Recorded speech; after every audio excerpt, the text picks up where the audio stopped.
Hola, ¿qué tal? Bienvenidos al estudio que estamos ya en esta ocasión titulado La práctica del amor.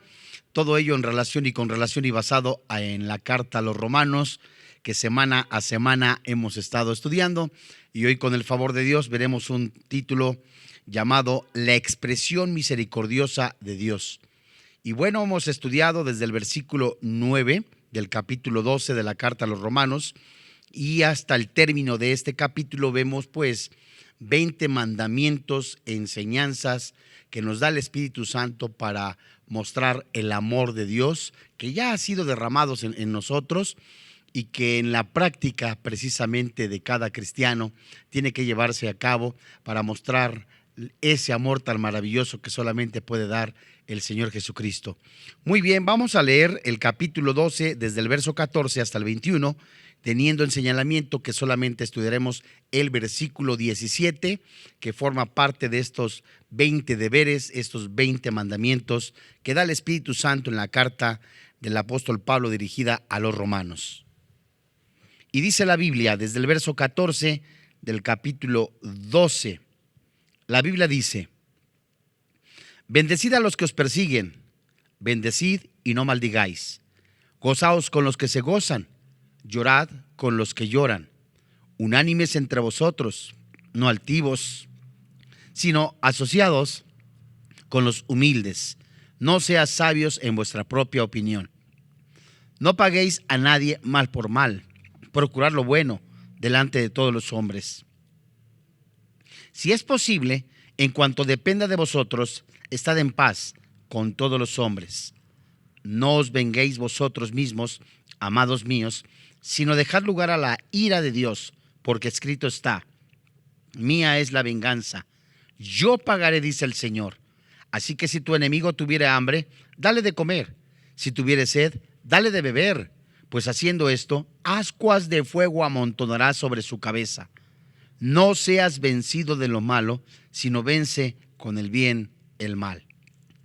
El apóstol Pablo afirma que no debemos ofender, que debemos encajar en el mundo, un mundo que no es cristiano, que es hostil, hasta el punto que podamos, a fin de profesar nuestra fe sin pecar. Si amamos a alguien de la misma manera en que Cristo nos ha amado, estaremos dispuestos a perdonar. Esto es maravilloso. Cuando nosotros entendamos lo que Jesús hizo en la cruz, su misericordia, su gracia, su bondad, su perdón, todo eso lo estudiamos en Romanos capítulo 12, verso 1 y 2, que son las misericordias de Dios. Entenderemos pues qué es y cómo aplicar ese perdón. Y si hemos experimentado la gracia de Dios, esa gracia divina y preciosa, por efecto que ha producido el Espíritu Santo en nosotros, desearemos transmitirla a otros. Debemos de recordar que la gracia es un beneficio inmerecido. Y cuando le damos a beber a un enemigo, le damos de comer a un enemigo, no estamos justificando sus maldades, sino que lo reconocemos como una persona creada a imagen y semejanza de Dios. Y si nos ha agraviado, al corresponder con amor sus agresiones, estamos mostrando amor, perdón, a pesar de sus pecados, tal como Cristo lo hizo con nosotros en la cruz. Si deseamos vivir y transmitir este mensaje, es preciso que nosotros y en nosotros solo exista mucha rectitud. ¿Qué quiero decir? Lo que dice la palabra de Dios, tanto en Santiago como en Corintios: madurez. También en nuestras costumbres deben de ser dulces, amistosas, apacibles, para que obtengamos el favor de las personas de bien y podamos ablandar los corazones de esas personas malas. Y si el Señor lo permite, tal como lo escribe el apóstol Pablo en la primera carta, en el capítulo 3, verso 15, 16 y 17, si Dios lo permite, estas personas sean ganadas para Cristo. Vamos a estudiar pues en dos secciones en esta clase la ética en relación con el mundo. Y la primera frase es: no paguéis a nadie mal por mal. Esta frase, no paguéis a nadie mal por mal, es la ética de la relación con el mundo y se establece en un preciso no volver o devolver mal por mal. Y en el mundo está completamente entendible que si alguien te hace algo, tú le haces lo doble o aún peor. Entre cristianos no debe de ser así. Y esto viene del pensamiento de bondad que nosotros encontramos en Romanos capítulo 12, versículo 14. Pero ahora habla de una acción de hacerlo, que no sea únicamente de labios, que no sea únicamente de dicho, sino que si alguien te ha agredido, aún entre cristianos o alguien que no es cristiano, nosotros no tenemos que devolver mal por mal. Lo escribe Pablo, lo escribe Pedro. Y ese pensamiento de bondad nos habla de una negación de un espíritu vengativo que busca desquitarse del mal recibido, devolviendo en alguna manera o en cierta medida algo que te hicieron mal. Y la verdad es que esto también lo expresa el apóstol Pablo, y solamente lo menciono. Él lo menciona en la primera carta a los tesalonicenses, en el capítulo 5, versículo 15, diciendo: mirad que ninguno pague a otro mal por mal. Esto es interesantísimo, porque ya habla de nuestro temperamento, habla también de la actitud del corazón. Yo quiero nada más hacer un breve paréntesis en relación y con relación a los temperamentos, en los que se habla, ahora sí, por supuesto, en el terreno social, en el terreno médico, en el terreno psicológico. Por lo menos podemos mencionar el temperamento sanguinario, el temperamento triste, el temperamento vengativo. Hay por lo menos, hay varios, 4 por lo menos, que pueden describir a una persona. Podemos nosotros decir que nosotros heredamos, y es que es así, heredamos de nuestros padres el temperamento, pero al ser nosotros aceptados por el Señor Jesucristo, por el Padre Celestial, gracias al sacrificio de Cristo en la cruz, esos temperamentos tienen que transformarse, Romanos 12, 1 y 2, para la gloria de Dios, para exaltar el nombre de Jesús y el temperamento visceral, ese visceral que también tiene su significado, tiene que ser transformado día a día para morir a nuestros deseos egoístas, morir a nuestros deseos carnales, viscerales, y que sea el Espíritu Santo el que muestre ese verdadero carácter que nosotros y a nosotros se nos ha sido dado, como explica y como lo escribe Pablo en Efesios capítulo 2. Ahora, muy bien, el cristiano debe de estar dispuesto a sufrir y tolerar el agravio recibido. Vamos a ver lo que dice la primera carta a los Corintios en el capítulo 6. Tenemos que tener esa actitud, amados hermanos, de sufrir y tolerar el agravio recibido. Y no malentendamos, porque se refiere categóricamente a cuando recibimos el agravio, la ofensa, por causa de ser cristianos o por causa de algún hermano más débil en la fe que nos ofende. Y fíjese lo que Pablo dice. Primera carta a los Corintios, capítulo 6, versículo 7. Así que, por cierto, es ya una falta de vosotros que tengáis pleitos entre vosotros mismos. En primera instancia, mis hermanos, Pablo les habla a cristianos y está diciéndoles: entre cristianos están peleando. Y luego pregunta: ¿por qué no sufrís más bien el agravio? Segunda pregunta: ¿por qué no sufrís más bien el ser defraudados? ¿Qué está diciendo Pablo? La primera pregunta es: ¿por qué no sufrís más bien el agravio? Es como si nos juntáramos varios cristianos Y en primera instancia no se nos olvide, Romanos capítulo 12. No devuelvas mal por mal. Primera carta de Pedro, capítulo 3. No devuelvas mal por mal. Y ahora, retomando lo que dice el apóstol Pablo, que les dice a los cristianos: a ver, vamos a juntarnos y vamos, como decimos los mexicanos, a limar asperezas, a cuadrar, como dicen los colombianos, a ponernos de acuerdo. ¿Por qué hay tantos pleitos? Y pregunta Pablo: ¿por qué no sufres más bien el agravio? Y la respuesta es implícita, porque habla del versículo 5. Se lo voy a leer. Para avergonzaros digo, pues que no hay entre vosotros sabio ni a uno que pueda juzgar entre sus hermanos. Y si te lees el versículo 1, te darás cuenta que había ciertos hermanos en que iban con personas que no eran cristianas a arreglar asuntos de la iglesia. En otras palabras, decimos los mexicanos, exhibían delante de personas no cristianas los problemas de las iglesias, la situación vergonzosa de algún pecado inmoral de otra persona. Bueno, Pablo dice: oigan, no hay entre cristianos maduros que tomen ustedes consejo de parte de Dios a través de sus vidas o de lo que dice la Escritura. Y entonces hablaba de una derrota moral en que se convertía como un chisme, una situación que era vergonzosa de otros cristianos, y los cristianos, entre comillas, maduros, en lugar de poner un límite, se convertía en una situación penosa delante de la sociedad que no era cristiana, algo que se convertía en un chisme o en una murmuración. Y Pablo les dice: ¿sabes? Esto viene como resultado de egoísmo. Lo que tú haces, la situación de un hermano, de un cristiano más débil, en lugar de exhibirlo, en lugar tú de avergonzarlo, en lugar de ponerlo en evidencia de personas que no son cristianas, ¿por qué no te pones en su lugar? Y lo que estás mostrando es nada más ni nada menos un descrédito a Dios, a la sabiduría, al poder, al propósito soberano y la intención de hacer daño a la iglesia en el testimonio del evangelio de Cristo. Que andan cristianos murmurando y hablando de otros cristianos, o de una persona que se sintió agraviada y va con otras personas: es que yo ya no voy a esa iglesia. Como ejemplo, yo ya no voy a la iglesia fulana de tal porque no hay amor. O no voy a esa iglesia porque, vieras cómo me hicieron esto y aquello. Yo ya no regreso. En lugar de ir con hermanos maduros y exponer la situación. ¿Sabes por qué? Porque el apóstol Pablo menciona en la segunda pregunta de la primera carta a los Corintios, capítulo 6, versículo 7: ¿por qué no sufrís más bien el ser defraudados?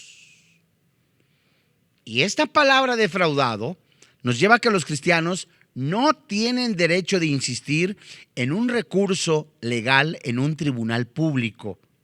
¿Qué quiere decir? Bueno, hay casos bien muy serios y delicados que se han demostrado en el terreno moral. Ese es otro asunto. Pero cuando es un chisme, cuando es un asunto, oye, que el hermano Saturnino, el hermano Flaviano, el hermano Ruperto hacía una recolección semanal de dinero. Acá en México le llamamos tandas. Y que se peló, se fue o huyó con el dinero. ¿Sabes qué? Primero lo buscamos. Luego hablamos con el pastor, el líder de la iglesia. Pero no andamos de chismosos. Se busca la primera instancia, mis amados hermanos en la fe, y se busca mejor confiar en los propósitos soberanos de Dios y sufrir pérdidas económicas muchas veces, que ser desobedientes y experimentar el sufrimiento espiritual. A ver, fíjate que el otro día el hermano Macario o el hermano Fabricio habló mal de mí. ¿Te consta? No, es que me dijo el hermano Adalberto. A ver, vamos a traer al hermano Adalberto, al hermano Fabricio, y fíjate que él me dijo esto. Y hay muchas personas que por falta de madurez, en lugar de decir, ¿sabes qué? ¿Qué es lo que está ocurriendo? ¿Por qué Dios ha permitido esto? Señor, tú lo que me mandas es amar a mis hermanos. Es lo que significa la frase: ¿por qué tú no más bien sufres el agravio? En lugar de buscar venganza, de ponerlo en mal, ¿ya te diste cuenta que el hermano que habló mal de mí le está yendo como en feria? A ver, para tu carro tantito.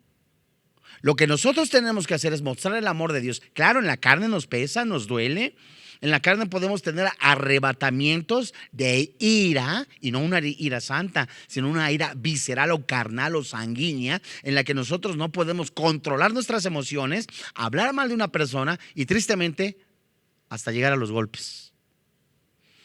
Santos, la línea común del pensamiento apostólico la podemos confirmar tal como lo escribió el apóstol Pedro en su capítulo 3 de su primera carta, en el versículo 9. Y es que en la carne, me refiero no al pecado, sino a esto que no ha sido glorificado, cuesta trabajo. Cuesta trabajo muchas veces que te quedes callado aunque no tengas la razón cuando se dice algo de ti. Cuesta trabajo aunque haya razón o no haya razón. Cuesta trabajo a veces, si no tienes esa madurez, esa templanza, cuesta trabajo detenerte. Y a veces quieres sacar, es que tú eres peor. A ver, espérame tantito, no son competencias quién es mejor o quién es peor. Sino se trata de que tú recibas, ¿verdad? No el insulto, no la maldad, sino que recibas, ¿sabes qué? Como un escaloncito de madurez en el que puedas controlar tu temperamento, en el que puedas controlar tu vida bajo dirección del Espíritu Santo y muestres realmente quién eres. Cristiano. Muy bien. Primera carta de Pedro, capítulo 3, versículo 9. Dice el apóstol: no devolviendo mal por mal, ni maldición por maldición, sino por el contrario, ¿qué dice? Bendiciendo. Híjole. Sabiendo que fuisteis llamados para que heredaseis bendición. Híjole, hermano. Es difícil, pero cuando nosotros, póngale cuidado, buscamos a Dios con todo nuestro corazón en la mañana, vemos el amanecer, ya pasamos un tiempo con el Señor, fuimos a nuestro devocional, dejamos que el Espíritu Santo gobierne, controle aún nuestras emociones. ¿Cómo es eso? Siguiendo al pie de la letra lo que dice la palabra de Dios, memorizándola, eso es lo correcto. Filipenses capítulo 1 dice, para escoger bien o lo correcto, parafraseo, para la gloria de Dios. Y si yo guardo la palabra de Dios, dice Proverbios capítulo 4, versos 10, 11, 12 y 13, cuando yo me aferro a la palabra de Dios, cuando yo busco vivir la palabra de Dios, empiezo a comprobar, Romanos capítulo 12, versos 1 y 2, que la voluntad de Dios es santa, agradable y perfecta, que me lleva en los días o en el día o durante el día a llevar o a tener, si Dios lo permite, como dice Pedro y Santiago, a tener pruebas, tentaciones, tiempos adversos que me van a ayudar en el ejercicio de la vida cristiana a elegir lo que mejor conviene para la gloria de Dios, pero en mi carne hay dolor, esa angustia o ese, me duele que me hagan eso, hay ciertos contrastes en los que, Dios mío, tengo que elegir la gloria de Dios y aunque me duela, ¿qué es lo que me va a doler a mí? Humillarme, porque sigo siendo carne. Me llevarán, si decido eso, a sufrir el agravio, a no devolver mal por mal, a no corresponder con una maldición, con otra maldición. En México les llamamos groserías o palabras, truanerías, dice Efesios capítulo 5. Si yo no correspondo a eso, me llevará a controlarme por el Espíritu Santo que me da ese temperamento que ya me dio, me llevará a que el Espíritu Santo me gobierne y eso me llevará a crecer, a madurar. Y cuando está llegando la bendición, esa preparación, mis amados hermanos en la fe, esa preparación que me es dada en el ejercicio de la vida con la palabra de Dios, con la guía del Espíritu Santo, me lleva, entiéndame y permítame el término, a disfrutar esas bendiciones, de esa paz, de ese gozo, con una conciencia. Primera carta de Pedro capítulo 3, versos 16 y 17, una conciencia tranquila. Romanos 2, 14 y 15. Porque el daño no lo hice yo, podemos llevarlo a la mesa. Me lo hizo Pancho. Y si yo no correspondía a su grosería, mi conciencia va a estar tranquila. Y si yo no devuelvo mal por mal, la Biblia me dice en la primera carta de Pedro, capítulo 3, versículo 9, que yo no soy llamado a maldecir. Yo no soy llamado a responder agravios. Yo soy llamado a dar bendición. Y la bendición que un cristiano debe dar al que maldice incluye, híjole, quizá para algunos más difícil, servirle, orar por su salvación o su progreso espiritual, manifestarle gratitud, hablar bien de esa persona y desear su bienestar espiritual. Eso es difícil en nuestra carnota. Pero imagínate, así tan sencillo. Jesús tenía sus 12 discípulos, muchos de ellos desobedientes, arrebatados. Pregúntale nada más a Pedro. Otros emocionalistas, otros buscaban una posición que se sentaran en el reino junto a él. O sea, no muy maduritos. Estamos aún en un mundo de imperfecciones. Seguimos siendo imperfectos. Y la actitud del Señor Jesucristo, en el momento que muchas personas no quieren hacer nada, sino nada más yo, en el momento de la comida. Está usted entre cristianos, tocan el timbre, nadie quiere ir porque todos estamos comiendo. Hay que hacer esto, nadie quiere ir porque estamos comiendo. Está bien, hay un orden. Pero ¿qué hizo Jesús? Le lavó los pies a los discípulos, porque él tenía bien claro que esto era para la gloria de Dios y era una enseñanza para nosotros a bendecir a los demás lavándole los pies. Ahora, en el caso de los enemigos, híjole, entre hermanos cristianos que nos han ofendido, es también el deber nuestro y mandato de parte de Dios bendecirles y servirles. Dice acá, primera carta de Pedro, que a eso fuimos llamados. Eso lo entendemos, ¿sabes cómo? Cuando nos empezamos a humillar. ¿Sabes cuándo entendemos? Cuando discernimos o vemos claro que somos llamados a servir. Cuando pasamos más tiempo con Dios. Cuando nos convencemos lo que hizo Cristo en la cruz. Cuando leemos Filipenses, ahí en el capítulo 2 y en el capítulo 2, que hay ese sentir que hubo en Cristo Jesús. Obediencia. Y no es una obediencia de que lo hago a fuerzas, es una obediencia de convicción de hacerlo por amor a Dios. Y por amor a Dios, ese amor que ha sido derramado, primera carta de Pedro capítulo 4, ese pensamiento que Cristo tuvo para padecer nosotros por el pecado, yo lo tengo para una santificación progresiva. Y dentro de la santificación progresiva está morir al yo y servir a los demás, no servirme de los demás. Esta frase, fuisteis llamados, habla de una persona a la que Dios ha dado bendiciones inmerecidas en lugar de juicio, que debería, ¿verdad? Procurar la bendición que se recibe al conocer perdón gratuito a alguien que haya ofendido. Ahí te va. Fuimos llamados, elección, desde antes de la fundación del mundo, desde antes que Dios dijera hágase la luz, la lumbrera mayor y menor, el sol y la luna. Desde antes de que Dios dijera que el agua y las aguas, el mar produzca seres vivos, seres vivientes, que la tierra produzca hierba. Desde antes de todo eso, mis amados hermanos, usted y yo estábamos en la mente de Dios. En el tiempo elegido por el Padre Celestial, otorga el don del arrepentimiento y el don de la salvación, Juan capítulo 3, en el tiempo que Él quiso. Le da la salvación a una persona. ¿Qué le quiero decir?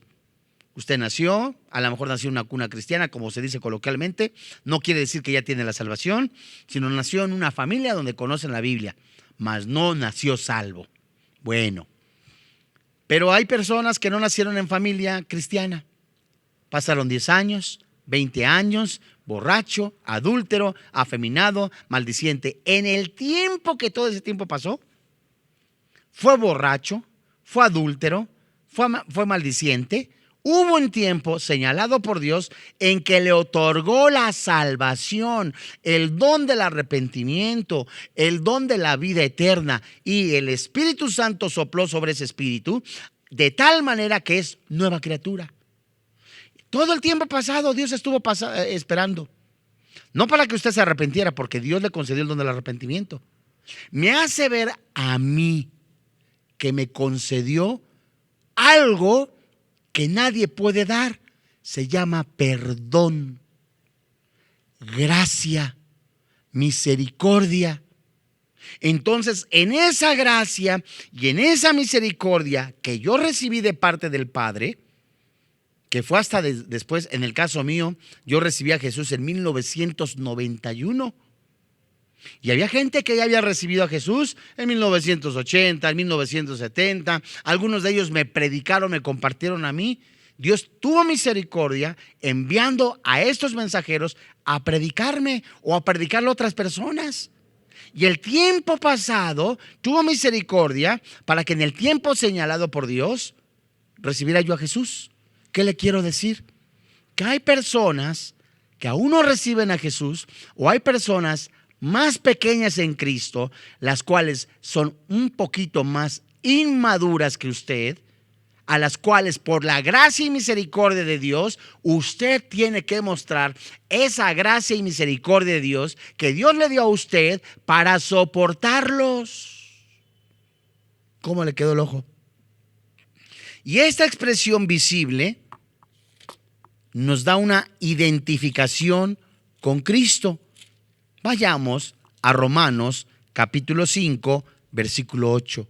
¿Qué quiere decir? Que esa gracia, que esa misericordia que soportó Dios allí en la cruz y durante años y años, vino un tiempo que Dios, ya es el tiempo, dice el Señor, parafraseo.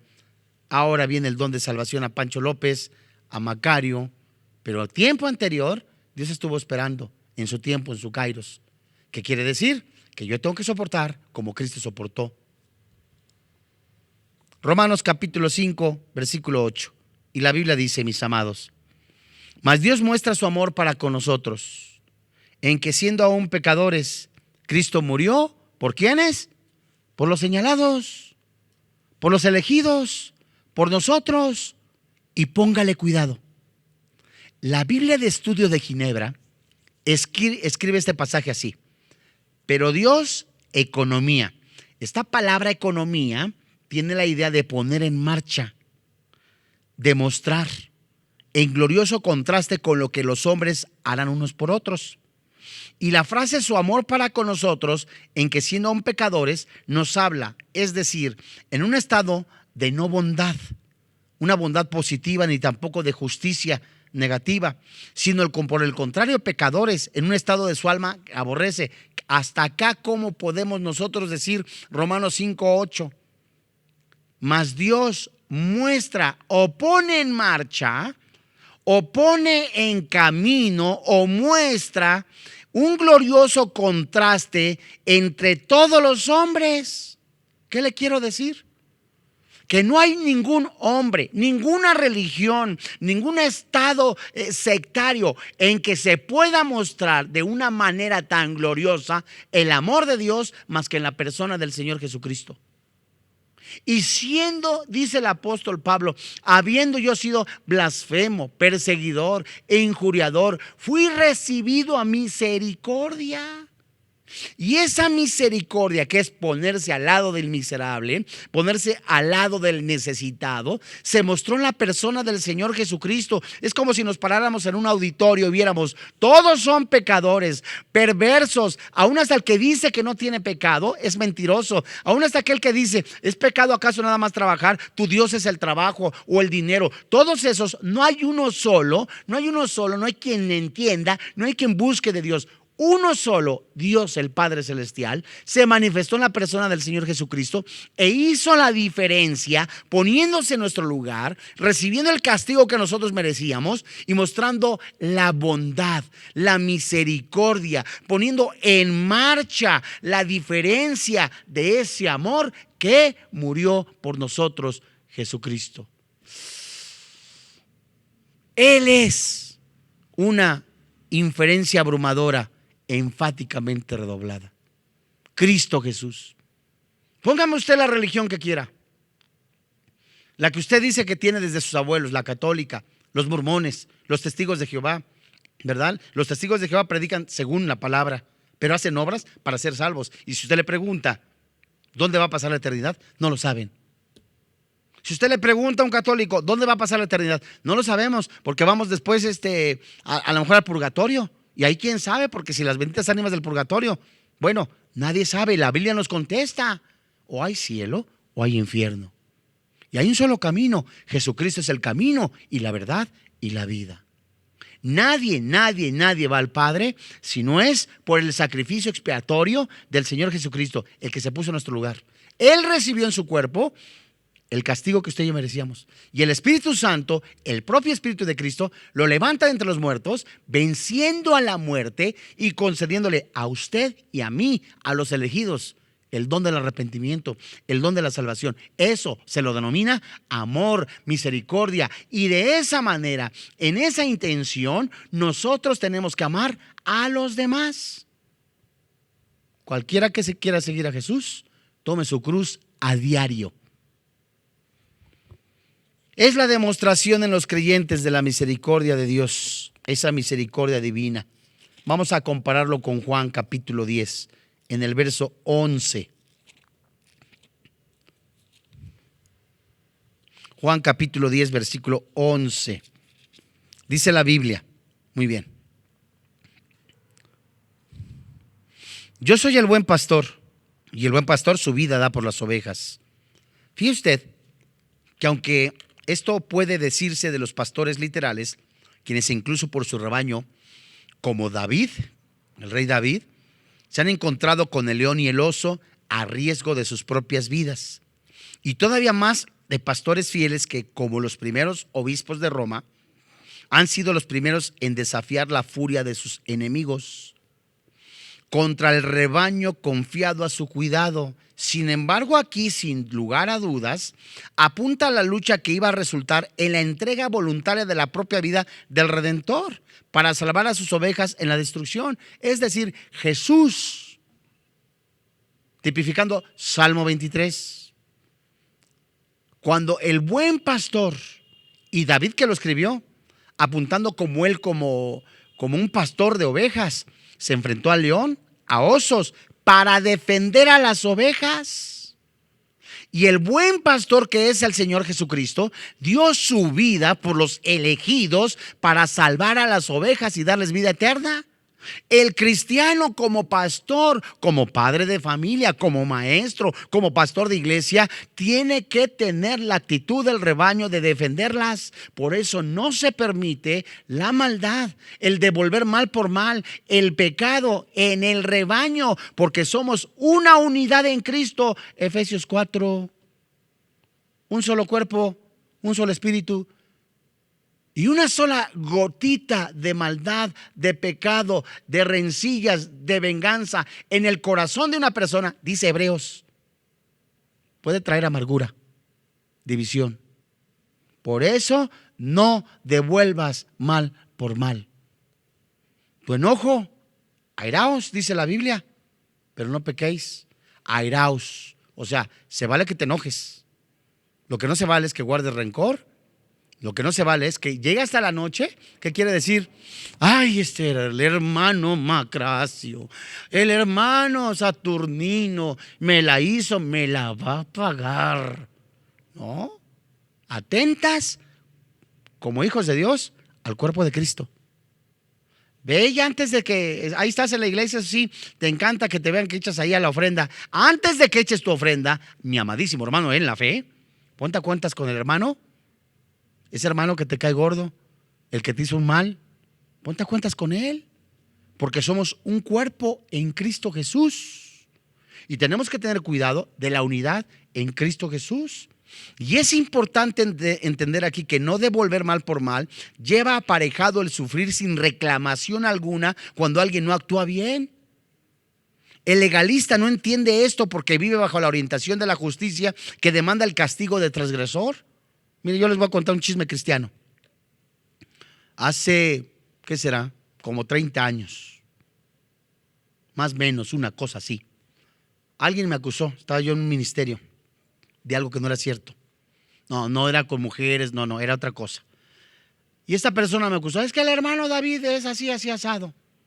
Y la persona, el pastor que estaba en ese momento, pues bajo mi cuidado, es que no es cierto. A ver,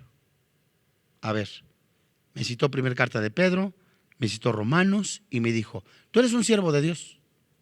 Sea cierto o no sea cierto, no te tienes que poner al brinco, ni tampoco demandar, ¿verdad? Algo en lo que, si no es cierto o no sea cierto, ¿sabes qué? Demandar una venganza. Te tienes que quedar callado y Dios que te defienda. Ay. Miren, de verdad, en ese mismo día, a los 20 minutos después de que, sí, cierto, está bien, me la aguanto. Sufro yo más bien el agravio, me quedo tranquilito y Dios que haga. Y Señor, gracias, porque esto me ayuda a mi temperamento. A los 20 minutos regresa esta persona, en serio, con lágrimas en los ojos, diciéndole al pastor, ¿sabe qué? Que no es cierto, yo lo inventé. Inventé esto del hermano David. Entonces, volteé a verme yo, y digo, aunque no sea cierto, y aunque haya sido esto, tu deber es, no des lugar al diablo. Pero ¿qué hace una persona, mis amados hermanos? ¿Esto qué nos ayuda? A madurar, a controlar nuestras emociones. Entonces, si alguien te acusó, mi hermano, si alguien dijo esto, dijo aquello, ¿sabes qué? Chitón, decimos los mexicanos. Dios se encargará, pero la carne es carne. Ah, no, yo quiero sangre. Voy con el pastor principal. Ándale. Tú estás mostrando algo visceral, que no somos llamados a hacer eso, sino somos llamados a bendecir. Y un religioso, una persona, ¿verdad?, completamente legalista, buscará, a ver, ¿sabes qué? Y quiero testigos, y quiero esto, y quiero aquello, y quiero entonces, vamos a hacer una circunstancia, y llevo mi libreta, y llevo las fechas, es que el hermano fulano hizo esto, el hermano el 25 de octubre de 1900 tantos, y eso dice esto, ¿sabes qué? No aceptas el perdón de Dios tampoco, porque Dios no trae el pasado para recordártelo, te trae el presente y el futuro para vivir en la gloria de Dios. Primer carta a los Corintios, capítulo 13, ¿verdad? El amor no guarda rencor, no trae las cosas del pasado al presente. Somos llamados a bendecir. Vamos a seguir, mis amados hermanos, con Romanos en esta segunda parte de nuestro estudio. Y dice Romanos capítulo 12, en este precioso versículo 17: no paguéis a nadie mal por mal. Primera parte que ya estudiamos. Segunda parte: procurar lo bueno delante de todos los hombres. En esta segunda cláusula del versículo tienen cierta dificultad, siendo preciso determinar el sentido delante de todos los hombres. Órales. Y es posible que sea el sentido que habitualmente tiene el uso paulino. Y la traducción sería algo así: estad atentos a lo que los hombres consideran como bueno. Habla de testimonio. Y esto tiene la dificultad de sujetar a los creyentes a la ética social del mundo. Fíjate que la traducción Reina Valera revisada 1960 es correcta en el sentido que debe darse aquí y que podría expresarse de este modo: procurar la buena reputación delante o en medio de la gente. A ver, si ligamos lo demás, no devuelvas mal por mal, y ligamos y pegamos lo que nos habla de la reputación, ¿qué pasaría si una persona que es cristiana habla mal de los cristianos? Pues estás poniendo en mal a tu propia iglesia y estás hablando mal de ti mismo. Nada más. O sea, sí, hay un problema, hay una situación, hay algo que confrontarse. Primera carta a los Corintios, capítulo 6. Ve con los ancianos, no andes de chismoso. Oye, que es cierto, vamos entonces, no busquemos venganza, pero pongamos en manos de Dios esto. Y socialmente y públicamente no evidencies, decimos los mexicanos, la ropa sucia se lava en casa. Fíjate muy bien. Esto coincide con otra sentencia que se nos enseña en el libro de los Proverbios que escribiera Salomón, en el capítulo 3, versículo 4, y dice de la siguiente manera: hallarás gracia y buena opinión ante los ojos de Dios y de los hombres. Seguimos hablando de testimonio. Y esto involucra, mis amados hermanos en la fe, claramente en el testimonio ante el mundo. Búscate por favor segunda carta a los Corintios, capítulo 8, versículo 21. Porque el cristiano debe tener una actuación correcta ante Dios y ante los hombres, como lo enseña el apóstol Pablo. Quiere decir que si soy cristiano en la iglesia Y mi testimonio tiene que hacer en la iglesia, también lo es con mis vecinos, también lo es en el trabajo, también lo es en el mercado o a donde yo vaya, mis amados hermanos en la fe. ¿O acaso qué? Llegamos a la iglesia y nos ponemos la máscara de San Ciprián y en el mercado nos ponemos la máscara de San quién? No, mis hermanos. Como habita el Espíritu Santo, primera carta a los Corintios capítulo 6 y Efesios 1, habita el Espíritu Santo en nosotros. El Espíritu Santo no se sale cuando nos salimos del edificio llamado iglesia, sino que ya mora dentro de nosotros. Entonces Efesios 5 nos recuerda andar como hijos de luz. ¿Qué dice la segunda carta a los Corintios? Capítulo 8, verso 21. Procurando hacer las cosas honradamente, no solo delante del Señor, sino también delante de ¿quién? De los hombres. Uy, es que es re bonito, mi hermano, que entre cristianos, aleluyita, gloria a Dios, quis, felicidades. Pero donde tenemos mayor lucha es en la casa. Donde tenemos mayor lucha también es muchas veces en el trabajo. Ahí es donde puede usar Dios como un horno para madurar el barro. Una traducción mejor es: muestra interés por lo honorable o dar prioridad a todo lo que sea honroso. A Pablo le importaba mucho lo que las personas pensaran de sus acciones y sobre todo al considerar lo cuantioso que es la ofrenda, la vida. Fíjese muy bien, vamos a buscar la primera carta de Timoteo, porque cuando la ética cristiana está asentada sobre este principio, nadie podrá acusar a un creyente de una vida incorrecta. Y fíjese muy bien, primera carta a Timoteo, capítulo 5, verso 14, y la Biblia dice: quiero pues que las viudas jóvenes se casen, críen hijos, gobiernen en su casa, que no den al adversario, esta es la frase que debemos nosotros aplicar, que no den al adversario ninguna ocasión de maledicencia. ¿Qué quiere decir? Otra vez el testimonio, mi hermano. Ocúpese o haga oficio en lo que tenga que hacer como cristiano. Y esto es tan importante porque nos habla de no estar de ociosos. Y generalmente el chismoso, el rencilloso, es una persona ociosa. Alguien que busca rencillas es un ocioso, es un chismoso, es un murmurador. Y eso, otra vez, a eso no hemos sido llamados, sino hemos sido llamados a bendecir. Vamos a recapitular primera carta de Pedro, capítulo 3. Porque acá Pedro, por tanto, nos está mostrando una vida en la voluntad de Dios que deja evidencia a los calumniadores. Capítulo 3, verso 16, y dice la Biblia: teniendo buena conciencia, para que lo que murmuran de vosotros, como de malhechores, sean avergonzados los que calumnian vuestra buena conducta en Cristo. Hermano, no hay mayor cosa que estar dentro de la voluntad de Dios, no devolver mal por mal, no devolver maldición por maldición a nadie, a nadie, a nadie. Y tan es así que en la primera carta a los Corintios, en el capítulo 10, verso 32, nos explica el apóstol Pablo 3 grupos. 10:32. ¿Cuáles son esos 3 grupos en los cuales tenemos que tener cuidado? Y prácticamente es todo mundo. ¿Por qué? Porque dice la palabra de Dios en el verso 32: no seas tropiezo ni a judíos, ni a gentiles, ni a la iglesia de Dios.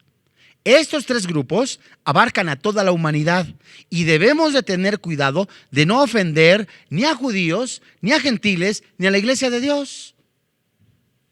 Y la vida honesta y correcta del creyente glorifica a Dios. Y el apóstol Mateo, el evangelista Mateo, en Mateo capítulo 5, verso 16, mencionó y dijo: así alumbre vuestra luz delante de los hombres, para que vean vuestras buenas obras y glorifiquen a vuestro Padre que está en los cielos. ¿Te comportas, te portas, testificas como cristiano? Santos hermanos en la fe, por último, veamos la primera carta de Pedro, capítulo 2, verso 12. Y no desaprovechemos este tiempo tan hermoso en el que el Espíritu Santo está hablando a nuestras vidas para tener una manera correcta de vivir. Primera carta de Pedro, capítulo 2, verso 12. La Biblia dice: manteniendo buena vuestra manera de vivir entre los gentiles, los que no son cristianos, para que en lo que murmuran de vosotros como de malhechores, glorifiquen a Dios en el día de la visitación al considerar vuestras buenas obras. La buena manera de vivir, mis amados hermanos en la fe, nos enseña que la palabra griega que se traduce como buena se refiere a una conducta honorable. Es decir, el cristiano tiene que vivir de manera honorable. Implica la bondad más pura, santa, excelente y atrayente. Y después de haber disciplinado su vida interior y privada, el cristiano debe de vivir afuera, en el mundo, en el trabajo, en la oficina, en el mercado, entre los no cristianos, de tal modo que refleje una vida interior como Cristo. Y cuando hablan de nosotros mal, como si fuéramos malhechores, nos habla de un grato acto de injusticia, que los primeros cristianos fueron acusados de rebelión contra el gobierno por cargos falsos y descabellados. ¿Cómo? Los cristianos fueron acusados en la época de la iglesia primitiva por terrorismo. Fueron culpados del incendio de Roma. Fueron culpados de ateísmo. Es que usted no cree en la Virgen, usted no cree en los ángeles, no le ora a los ángeles. Por aversión a los ídolos y el culto al emperador. Muchos cristianos fueron acusados de canibalismo, porque decían que los rumores creados alrededor de la cena del Señor comían carne humana. Fueron acusados de inmoralidad por un amor puro, santo, por el ósculo santo. Se besaban de una manera santa, sin morbo, entre hombre con hombre y mujer con mujer en el cachete. Es que ya son homosexuales. Y así como perjudicar el comercio y el progreso de la sociedad y movilizar a los esclavos en una insurrección masiva, como lo describe Hechos capítulo 16, ¿sí? verso 18 hasta el 21. Y hoy día, ¿de qué acusan a los cristianos? Aparte de todo esto, es que usted está haciendo proselitismo, ¿verdad? Fulano de tal quiere que aprendan su Biblia, está usted levantando nuevas religiones, mientras que estamos llenos en un mundo lleno de inmoralidad, que sí se puede hablar de perversión, sí se puede hablar de homosexualidad, sí se puede hablar a favor de pecados de adulterio, de fornicación, ¿verdad? De bestialismo, de tantas inmoralidades que la Biblia nos dice que es perversión. Pero no se puede hablar de Cristo. Santos, padezcamos por Cristo hasta la llegada del Señor Jesucristo o su arrebatamiento. Porque el día de visitación, que es una frase común en el Antiguo Testamento, que servía como advertencia o anuncio de la visitación de Dios a su acercamiento a los pueblos y las naciones para juicio o bendición.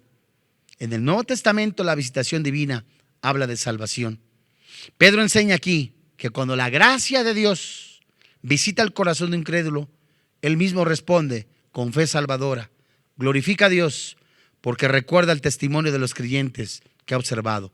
Por otro lado, aquellos que no crean experimentarán la visitación de la ira de Dios, porque la palabra de Dios dice que los borrachos, los adúlteros, los afeminados, los maldicientes, los estafadores no heredan el reino de los cielos. Mas estos, dice el apóstol Pablo, eran algunos, ya fueron rescatados, lavados con la sangre de Cristo. Por consiguiente, no devuelvas mal por mal, ni devuelvas tampoco maldición por maldición.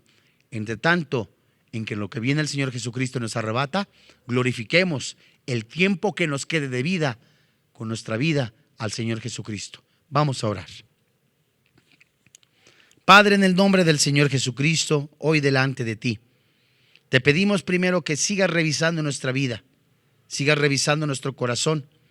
Y si nosotros hemos ofendido a un hermano, has puesto en nuestro corazón no solamente el reconocer este error, este pecado y pedirle perdón. Y si alguien nos ha ofendido, ponemos en tus manos esta situación y creemos que le bendecimos. Bendecimos su vida, bendecimos su persona. Y si ha sido una persona que no es cristiana, ponemos en tus manos su vida, en el que tú le concedas el don del arrepentimiento, el don de la salvación. Que nos presentemos delante de ti con una conciencia limpia, aprobada por tu Santo Espíritu. Que nos presentemos delante de ti, aunque siendo indignos, dignos por el sacrificio de Cristo en la cruz. Hoy creemos que tú concedes el don del arrepentimiento, el don de la salvación, el don de la fe. Y por eso creemos que al orarte a ti, suplicándote en tu misericordia y amor y bondad, que extiendas tu mano de amor y poder, concediendo la vida eterna a quienes has elegido, y que hoy, en el tiempo que tú consideres, en los segundos o minutos que tú consideres, salves a los que les has dado el arrepentimiento. Y es por eso que usted junto conmigo eleve esta oración y dígale: Señor y Dios, reconozco que soy pecador, que la paga del pecado es la muerte, mas el regalo de Dios es la vida eterna. Creo con todo mi corazón, confieso con mi boca que Jesucristo es mi Salvador personal. Creo que Jesús recibió el castigo que yo merecía en su cuerpo inerte, sin vida. Su Santo Espíritu lo levantó de entre los muertos, venciendo a la muerte y dándome la vida eterna. Creo que soy perdonado de todos mis pecados, no por mis méritos propios, sino por el sacrificio de Cristo en la cruz y su Santo Espíritu. Te doy gracias, porque ahora vive, reina en mi corazón el Señor Jesucristo, y en ese nombre te doy las gracias. Amén. Si usted recibió a Jesucristo, háganoslo saber a través de las redes sociales para estar orando por usted. Y sabemos plenamente, porque así lo dice la palabra de Dios, hay fiesta en el cielo. En 8 días nos vemos con el tema titulado Viviendo en paz con todos. A nombre del doctor Armando Alducin y de todo el cuerpo pastoral de Vida Nueva para el Mundo, le damos las gracias. Que Dios le bendiga, que tenga paz. Vida Nueva para el Mundo se sostiene y propaga el mensaje de salvación de Jesucristo gracias a Dios y a tus donativos. Llevemos juntos el Evangelio de Jesucristo al mundo entero. Realizamos eventos, seminarios, congresos y diferentes programas para dar a conocer el mensaje de salvación y el poder de nuestro Señor, transformando y edificando vidas de mujeres, hombres, niños alrededor del mundo. ¿Qué pasa cuando decides hacer tu donativo? Aunque no puedas llevar la palabra personalmente a todo el mundo, de esta forma lo estás haciendo. Con tus donativos o aportaciones, estás sembrando y formando parte de lo que Dios está haciendo en su obra. Estás ayudando a traer luz a la oscuridad, paz al conflicto y esperanza a los que no tienen ninguna. Dona desde México.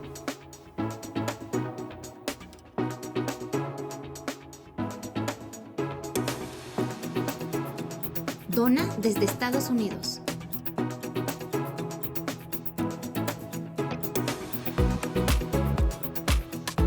Para el resto de donaciones de otras partes del mundo, www.vidanuevaparelmundo.org.mx/dona. Estamos cumpliendo la gran comisión. Por tanto, vayan y hagan discípulos a todas las naciones, bautizándolos en el nombre del Padre, del Hijo y del Espíritu Santo, enseñándoles que guarden todas las cosas que les he mandado. Y he aquí que yo estoy con ustedes todos los días hasta el fin del mundo.